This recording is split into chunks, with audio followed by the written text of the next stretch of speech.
Hi, this is Kat with Beadaholique, and in this video I'm going to show you how to finish a strung necklace with a ball and socket clasp.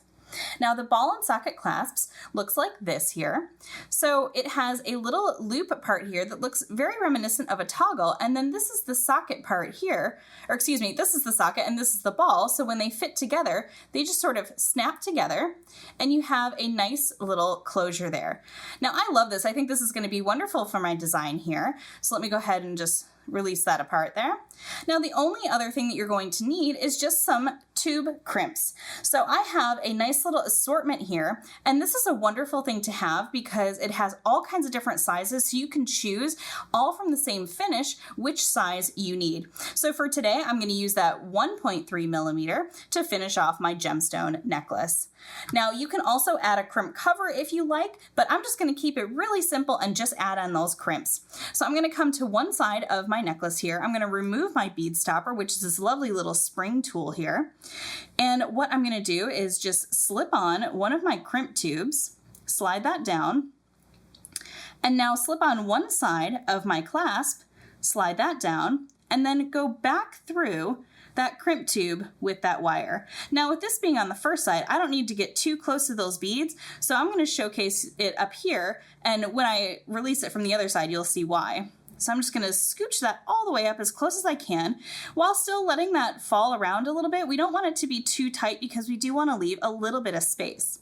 So now I'm going to come in with my Xuron 4-in-1 crimpers, and I'm just going to set it into that very first little notch there, and I'm going to crimp it down, and you'll see it kind of turns into a little V shape. And then what I'm going to do is release that, rotate it 90 degrees in my crimping pliers so that it's rotated just like so. And now I can crimp that one more time, and it'll sort of fold itself together. And now my little clasp isn't going anywhere. Now let's see, I always like to try to slip my cord back through at least one bead before trimming off that tail with my flush cutters. Perfect. All right, and now what I'm going to do is just kind of, like I said, slide all those beads together. You can see that come together at one side. And I'm just going to repeat that by sliding on my crimp tube here, letting that fall down. Now on this side, we do want to keep it a little more tight.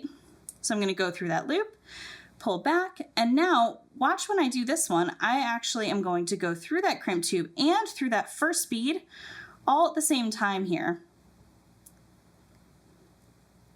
Come on. There we go. Going through all at the same time, and then I can pull that nice and tight so I have a little bit of grip. So this is where I always like to leave a little extra tail. I think it helps you grip a little bit more. And again, same thing, I'm just going to come in here with my crimping pliers, and this is why I like to show it on the first side because it's harder to see on this side. All right, and just crimp that, rotate it 90 degrees, crimp again, and you are all set. So now I can just sneak in with my flush cutters here, trim off that tail, try to get nice and close as you can. There we go. And we are all finished. So now I have my necklace ready to clasp, and it just clasps, and it is all finished. So that is how you use a ball and socket clasp to finish a strung necklace. And this also would apply if you're doing a bracelet as well. I hope you enjoyed this video. You can get all of these supplies and see even more tutorial videos by heading over to Beadaholique.com.